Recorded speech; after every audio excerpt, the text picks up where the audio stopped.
tokoh-tokoh sejarah atau peradaban dari para perempuan, dari masa ke masa, saya yakin banget juga bahwa Indonesia juga nggak kalah Tat, dalam kepemilikan tokoh-tokoh perempuan. Dan ini saya pengen tahu Tat, mulai dari pastinya tokoh-tokoh perempuan ini kan ada di berbagai bidang, tapi saya pengen tahu dulu dari sosok yang mungkin menjadi pemimpin gitu. Pernah nggak sih Penguasa, di kesultanan atau di kerajaan yang mungkin juga memberikan dampak dan pengaruh besar terhadap umat Islam secara khusus dan Indonesia secara umum? Iya. Ini menarik karena Nusantara kita juga pernah memiliki sejarah para penguasa perempuan yang memberikan kontribusi yang sangat besar bagi peradaban.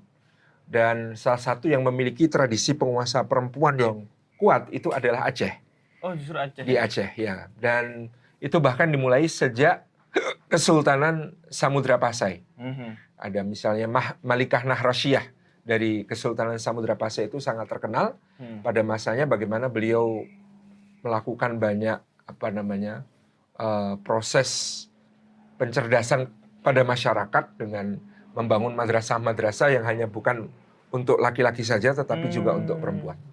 Tapi salah satu yang paling menonjol di antara semua sultanah di Aceh ada yang berasal dari Kesultanan Aceh Darussalam. Ada mereka Sultanah Safiyatuddin, Naqiyatuddin, Zakiyatuddin dan lain sebagainya. Nah, hari ini kita akan membahas salah satu sultanah yang dianggap membawa Aceh kepada puncak masa keemasan Islam dan Melayu. Wow. Ini menarik. Seorang sultanah yang sangat progresif dan sangat membangun hubungan dengan para ulama serta kemudian dengan kekuasaannya itu dia mengatur distribusi kekayaan supaya adil dan juga mengendalikan para bangsawan dan orang kaya di Aceh ya. Kemudian pada masa ayahandanya dan masa-masa sebelumnya sangat menentukan berbagai kebijakan politik begitu. Ustaz, tapi kan misalnya kalau kita ngomongin perempuan peradaban yang sebelum-sebelumnya kebanyakan perempuan-perempuan itu cuman sebagai pendamping istri atau kemudian ibu suri ya namanya.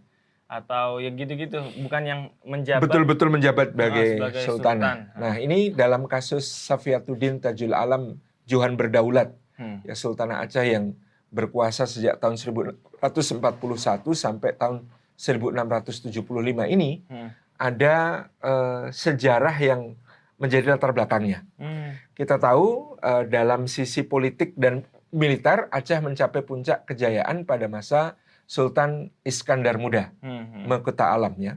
Sultan Iskandar Muda ini bertahta antara tahun 1607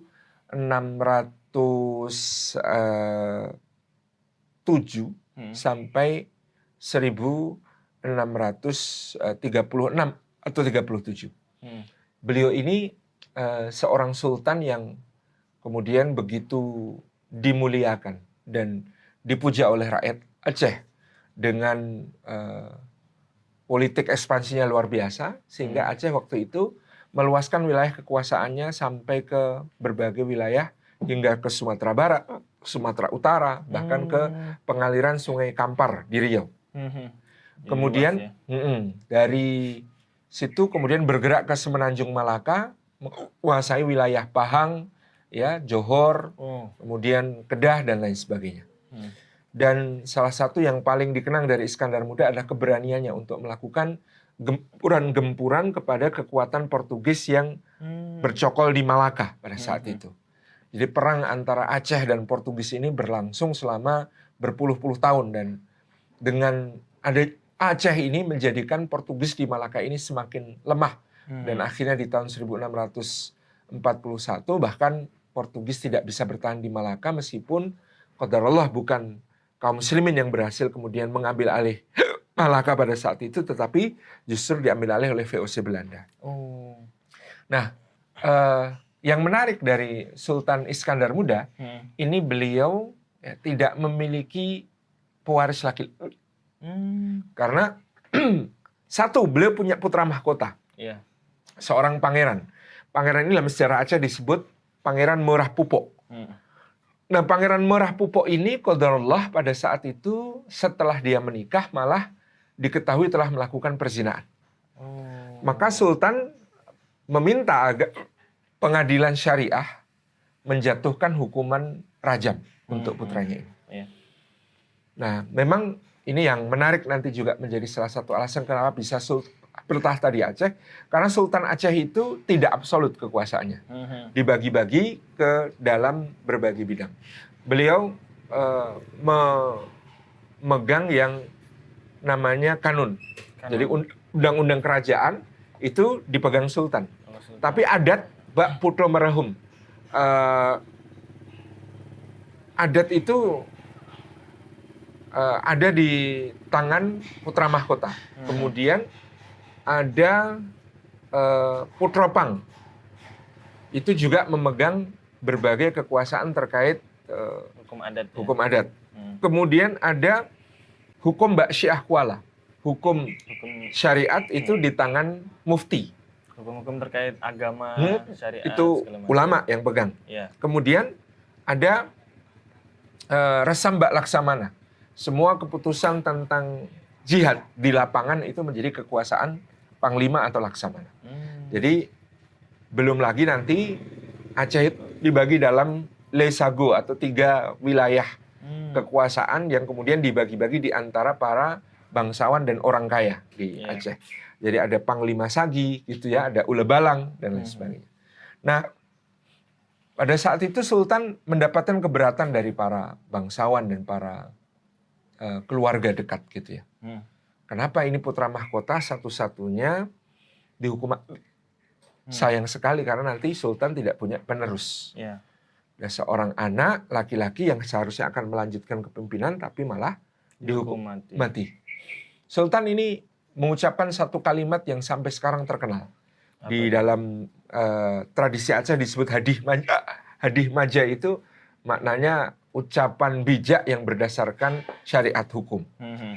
Kata Sultan begini, made anak mepajerat, made hukum hana patamika. Kalau anak mati itu masih ada kuburan dan nisan yang bisa diziarahi. Tapi kalau yang mati hukum, kemana hendak dicari? Itu akan mematikan harapan rakyat dan kepercayaan rakyat kepada sultan dan penguasa. Betul. Jadi kalau hukum itu tajam ke bawah, tumpul ke atas, mentang-mentang putra mahkota, meskipun berzina kok tidak dirajam, maka itu akan menjadi presiden yang buruk dalam penegakan hukum di masa selanjutnya. Betul. Ini kesadaran luar biasa dari seorang Sultan Iskandar Muda, dan akhirnya betul-betul putra mahkota ini, yakni Pangeran Merah Pupok, dihukum rajam, meninggal dunia. Nah, ketika Sultan wafat di tahun 1636 atau sebagian lewat 1637, maka Dewan Musyawarah Kesultanan, gabungan antara keluarga, para urang bangsawan dan juga para ulama, itu akhirnya sepakat menunjuk Iskandar Sani. Iskandar Sani ini aslinya adalah putra mahkota Johor. Ketika Johor dikuasai oleh Aceh, dia dibawa ke Aceh sebagai sandera. Putra mahkota Johor dibawa ke Aceh sebagai sandera agar Johor tidak memberontak kepada Aceh. Nah, kemudian putra mahkota Johor ini dinikahkan dengan putrinya Iskandar Muda, yang namanya Putri Sri Alam. Nah, itu. Nah, menjadi menantu, dan ternyata Iskandar Muda sejak masih hidup melihat menantunya ini kompeten. Dia seorang yang kuat, cakap, bijaksana dalam memerintah, orangnya adil, bisa dipercaya. Sehingga akhirnya setelah Sultan Iskandar Muda wafat, diangkatlah menantunya ini, ya, Pangeran Johor tadi menjadi Sultan dengan gelar Iskandar Tsani, Iskandar kedua. Sayang beliau tidak berusia panjang, wafat di waktu muda di tahun 1641, sehingga hanya sekitar 4 atau 4,5 tahun bertahta. Sepanjang masa pemerintahan Iskandar Tsani inilah di suaminya Safiatuddin yang akan kita bicarakan, kemudian dia semakin memperkuat posisi syariat di dalam pemerintahan Aceh. Jadi ini sultan yang santri lah gitu ya. Kalau Iskandar Muda ini meskipun sangat percaya ulama, tapi secara pribadi karena pada waktu kecil dia ini pangeran yang banyak disingkirkan dari kerajaan sehingga bahkan pernah dipenjarakan oleh pamannya sendiri. Maka kalau Iskandar Muda ini secara latar belakang pendidikan keagamaan kurang sebenarnya. Tapi kalau Iskandar Sani ini sejak kecil dididik oleh para sehingga kemudian tadi dia menyadari pada masa mertuanya dahulu ada seorang ulama yang sangat berpengaruh di Aceh namanya Syekh Hamzah Fansuri yang membawa faham wahdat wujud yang kemudian sangat kuat sebagaimana faham ini dibawa oleh Syekh Siti Jenar di Jawa, katakanlah begitu. Sehingga pada waktu itu Iskandar Sani melihat agak mengkhawatirkan ketika wahdatul wujud ini diajarkan secara harfiah kepada orang awam. Masif juga. Masif dan itu membuat orang awam menjauhi syariat. Mereka tidak melaksanakan sholat. Asalkan kemudian kata mereka, hati mereka tetap tertaut kepada Allah. Tidak ada yang mereka lihat di alam ini kecuali Allah gitu ya.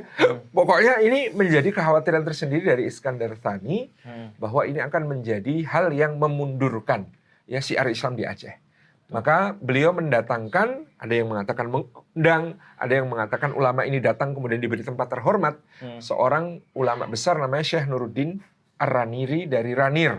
Ranir ini daerah Gujarat. Nah ini kedatangan beliau memperkuat Syiah Kuala, Tengku Abdul Rauf Asingkili, mufti Aceh yang sudah lama juga sangat menentang faham Wahdatul Wujud. Syiah Kuala tuh gelar mufti? Iya, Syiah Kuala. Jadi sekarang oleh ejaan Indonesia itu ditulis Syiah Kuala, tapi bukan Syiah ya, tapi Syah. Kita membacanya Syah Kuala. Syah Kuala ini daerah di mana beliau bermukim di Aceh. Nah, beliau berasal dari Singkal, jadi putra asli Aceh, Tengku Abdul Rauf ini, Syekh Abdul Rauf ini. Sementara Syekh Nuruddin Ar-Ranir ini dari Gujarat, dan beliau disebut Al-Quraisy, berarti memang keturunan Quraisy. Gitu. Beliau dari berdarah Arab Quraisy. Datang ke Aceh menjadi pendamping dari Syekh Abdul Rauf Asingkili dan mungkin modelnya berbeda. Kalau Syekh Abdul Rauf Asingkili itu seorang ulama pengkaji yang kemudian sangat serius dengan kajian-kajian keilmuan. Sementara Syekh Nuruddin Ar-Raniri ini mungkin lebih seperti mubalik, yang kemudian bisa berretorika dan berkhutbah, bercerak dengan sangat baik dan indah, sehingga pengaruhnya dahsyat ke kalangan awam. Jadi selama ini Syekh Abdul Rauf sudah kontra dengan pemahaman Wahdatul Wujudnya Syekh Hamzah, tapi beliau kurang bisa untuk bisa memasifkan pemahaman syariat itu kepada masyarakat awam. Nah, sedangkan Syekh Nuruddin ini menjadi tandem beliau akhirnya dengan Syekh Nuruddin yang lebih banyak kemudian bergerak di masyarakat, didengar kata-katanya, dan kemudian beliau ini juga seorang penulis yang sangat produktif. Di antara karyanya adalah Bustanus Salatin yang sampai sekarang menjadi salah satu permata karya, dan hebatnya Syekh Nuruddin Ar-Raniri ini cepat sekali belajar bahasa Melayu. Sehingga beliau menulis karya-karyanya banyak dalam bahasa Melayu. Masya Allah. Nah, setelah Sultan Iskandar Sani wafat di tahun 1641, di tahun-tahun yang sangat genting, karena terjadi perubahan politik di Selat Malaka, di mana semula Portugis yang bercokol di Malaka itu dikalahkan oleh VOC Belanda dan diambil alihlah pelabuhan Malaka yang sangat strategis ini oleh VOC. Nah, ini kayak lepas dari mulut harimau masuk ke mulut buaya gitu ya. Kota Malaka ini ke penjajah baru dari Eropa yang jauh lebih kuat secara serius menggarap Nusantara sebagai wilayah jajahannya. Jadi kalau Portugis ini kan wilayah jajahnya banyak dan jauh-jauh. Ada di Brazil yang kemudian di Amerika Selatan dan lain sebagainya. Di Goa, di India, di Afrika, di Tanjung Harapan, dan lain sebagainya. Sementara pada saat itu VOC sangat konsentrasi untuk menguasai perdagangan rempah-rempah di Nusantara. Nah, ini yang kemudian menjadi tantangan baru bagi Sultan yang harus diangkat, bagaimana menjaga kedaulatan Aceh dari penjajah baru yang angkatan lautnya ini lebih kuat. Gitu. Maka tadi seperti kita ceritakan terjadi perdebatan di kalangan ulama Aceh antara yang menuntut agar sultan tetap seorang laki-laki, sementara di sisi lain tidak ada keluarga kesultanan laki-laki yang sudah cukup umur untuk menduduki tahta kesultanan ini. Sehingga pada saat itu Syekh Nuruddin Ar-Raniri yang kemudian menjadi mufti dalam hal ini, menyampaikan fatwa yang luar biasa bahwa kita bisa mengangkat seorang perempuan asal memenuhi syarat untuk menjadi sultanah. Karena tadi Sultan Aceh kekuasaannya tidaklah mutlak, tidak absolut seperti para khalifah misalnya. Tetapi dia membagi-bagi kekuasaannya ke dalam beberapa bagian. Jadi ada yang memegang adat, ada yang memegang hukum, ada yang memegang kanun, ada yang memegang resam atau hukum perang. Jadi semuanya memiliki wilayah kekuasaan sendiri.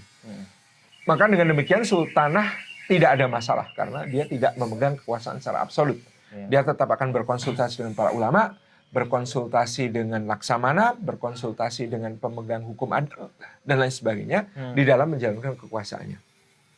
Nah, maka pada saat itu Syekh Nuruddin Aranin ini mendukung Sultanah Safiatuddin, putri dari Iskandar Muda dan istri dari Iskandar Sani untuk naik tahta Kesultanan Aceh. Dan akhirnya semua ulama lain tidak bisa membantah argumen-argumen yang disampaikan oleh Syekh Nuruddin Araniri, termasuk semula Syekh Abdul Rauf itu tidak setuju sebenarnya kok sultan perempuan begitu. Tapi begitu diyakinkan oleh Syekh Nuruddin Araniri dengan landasan-landasan dalil yang sangat kuat, akhirnya kemudian para ulama bisa menerima. Apalagi mungkin juga Safiatuddinnya adalah perempuan yang kompeten ya. Sejak suaminya memerintah pun Safiatuddin sudah memegang bagian dari kekuasaan yang kemudian dengan itu beliau bisa membantu suaminya untuk meneguhkan syariat di Aceh. Nah begitu Sultanah Safiatuddin ini tahta, luar biasanya dia langsung melakukan terobosan dalam bidang peneguhan syariat, yaitu meminta Syekh Nuruddin Araniri untuk menulis kitab Hidayatul Imam. Kitab Hidayatul Imam ini berupa penjelasan-penjelasan akidah secara sederhana untuk orang awam, dan kemudian karyanya diperbanyak, dikirimkan pada imam-imam atau imam masjid, kepada para panglima sagi dan hulu balang untuk diajarkan sampai ke pelosok-pelosok Aceh. Ini kitab Hidayatul Imam, akidah untuk orang awam. Kemudian beliau juga memerintahkan Syekh Nuruddin, Syekh Abdul Rauf Singkil, Syekh Abdul Rauf Asingkili, untuk menulis kitab Mir'atut Tulab. Kitab Mir'atut Tulab ini kitab yang jauh lebih kompleks ya, tentang hukum-hukum fikih dalam ketatanegaraan. Hukum-hukum fikih dalam hukum tata negara, hukum pidana, hukum perdata, dan hukum dagang. Jadi ini lengkap sekali. Jadi untuk menjadi rujukan dalam menjalankan pemerintahan Aceh, ini digunakanlah kitab Mir'atut Tulab yang dikarang oleh Syekh Abdul Rauf Singkil. Dan kemudian beliau juga memantapkan perdagangan Aceh. Jadi setelah kebijakan di bidang keagamaan, beliau juga meneguhkan bidang ekonomi. Dengan pada masa Iskandar Muda, Aceh ini sangat kaya dengan hasil rempah-rempahnya dari berbagai penjuru. Nah pada masa Iskandar Sani, dia meningkatkan perdagangan dengan berbagai komoditas yang dulu di masa Iskandar Muda dilarang. Misalnya gajah. Gajah. Di masa Iskandar Muda, dia melarang ekspor gajah keluar dari Aceh. Pada masa Iskandar Sani masih larangan itu. Tapi pada masa Safiatuddin ini menjadi salah satu komoditas utama yang memperkaya Aceh. Di mana diperkirakan rata-rata setiap tahun itu 30-40 gajah dari Aceh dikirim ke India. Jadi kalau ada yang mengatakan gajah India dan gajah Sumatera gitu mirip itu, bahkan mungkin sudah terjadi percampuran karena pada masa Iskandar Muda, pada masa Safiatuddin, dari sejak masa dia awal bertahta sampai dia meninggal dunia itu, setiap tahun rata-rata ekspor gajah ke Aceh itu 30-40, bahkan dalam satu tahun pernah ada ketika salah satu putra Shah Jahan, itu Syekh Kuram, itu juga mengimpor gajah dari Aceh untuk peperangan itu sampai 150 gajah. 150 gajah dikirim. Jadi memang dipakai untuk militer gitu ya? Militer. Di India, gajah-gajah dari Aceh yang sangat terlatih ini menjadi satu favorit. Itu salah satu inovasi dalam komoditas perdagangan. Kalau Iskandar Muda mungkin cuma ngirim untuk hadiah. Betul. Tapi kalau Safiatuddin betul-betul menjadikannya sebagai komunitas dagang yang kemudian sangat-sangat berharga. Demikian pula Safiyatuddin ini mendatangkan pedagang-pedagang Eropa dari berbagai negara untuk mengimbangi kongsi-kongsi dagang yang berusaha melakukan monopoli. Jadi dulu Iskandar Muda tidak cuma memusuhi orang Portugis, tapi juga musuh orang Spanyol, musuh orang dari berbagai negeri di Eropa. Pokoknya nggak suka sama Eropa Ya. lah, anti Barat gitu ya.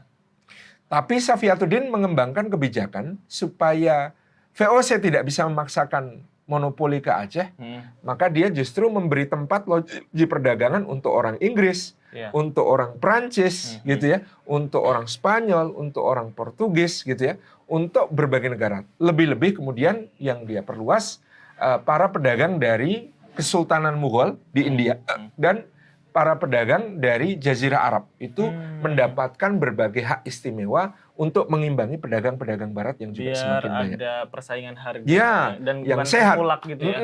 sehingga ini menguntungkan rakyat Aceh, gitu ya. Kadang-kadang supaya kemudian Belanda dan konco-konconya ini tidak mengambil keuntungan terlalu besar, Sultanah membuat kebijakan agar para orang kaya, ya, kepercayaan Sultanah ini yang kemudian meminjamkan modal kepada Kesultanan untuk memborong berbagai komoditas rakyat Aceh yang kemudian dibeli dengan harga yang baik, lalu baru kemudian pedagang Eropa baru bisa membeli kepada Kesultanan, gitu. Dengan harga yang ditentukan oleh Kesultanan, memberi keuntungan kepada Kesultanan sekaligus memberi kebaikan kepada rakyat Aceh yang sangat banyak. Jadi ada kebijakan bidang keagamaan, ada kebijakan bidang perdagangan dan ekonomi. Kemudian tadi ada kebijakan bidang pendidikan. Safiyatuddin juga seperti Malikah Nahrosiyah dari Samudra Pasir dikenal dengan pendirian berbagai madrasah-madrasah yang bukan hanya untuk mendidik kaum laki-laki tapi mendidik kaum perempuan. Bahkan di istana, di wilayah haram istana Darud Dunia di Kesultanan Aceh itu, kemudian yang dahulu itu tertutup gitu ya, itu didatangkanlah para guru untuk mengajar berbagai macam bidang ilmu, dari ilmu keagamaan sampai ilmu tentang berbagai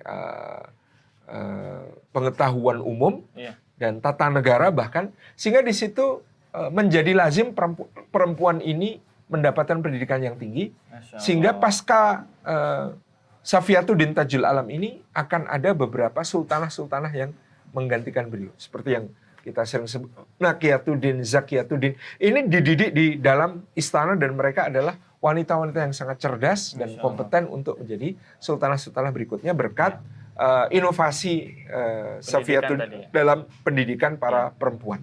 Bahkan kemudian mulai dikenal di masa Safiyatuddin ini ulama-ulama perempuan. Salah satu puncaknya nanti akan kita bahas juga. Itu misalnya Tengku Fakinah nanti dalam masa Perang Aceh. Ini adalah produk dari bagaimana sejak dahulu di Aceh perempuan-perempuan mendapatkan pendidikan yang tidak kalah dari para laki-laki. Kemudian beliau juga memiliki berbagai kebijakan yang sangat pro masyarakat, menyiapkan pengganti dengan sangat baik, sehingga masa Safiyatuddin ini oleh sejarawan Serbanu disebut sebagai masa keemasan keislaman dan kemelayuan di sepanjang sejarah yang tidak pernah tertandingi. Jadi kalau mungkin secara politik dan militer kuatnya itu di masa Iskandar Muda, tapi secara dalam tanda kutip kemajuan peradaban, kemajuan literasi, kemajuan sastra, budaya, kemudian pendidikan budaya, itu masa Safiyatuddin Tajul Alam ini adalah salah satu yang paling dikenang dalam sejarah Aceh dan bahkan sejarah Muslimin di Asia Tenggara pada umumnya. Masya Allah. Ini sekali lagi menunjukkan bahwa pertama Islam itu enggak semengekang itu ya, enggak mengekang perempuan untuk bertumbuh, untuk berkembang, atau jika memang kompeten untuk bisa memimpin juga, dan menunjukkan bahwa perempuan juga bisa saja memiliki peran yang sangat besar jika kemudian dia bisa memaksimalkan atau dia juga bisa menghadirkan inovasi-inovasi yang nggak kalah dari para laki-laki. Betul, barakallah.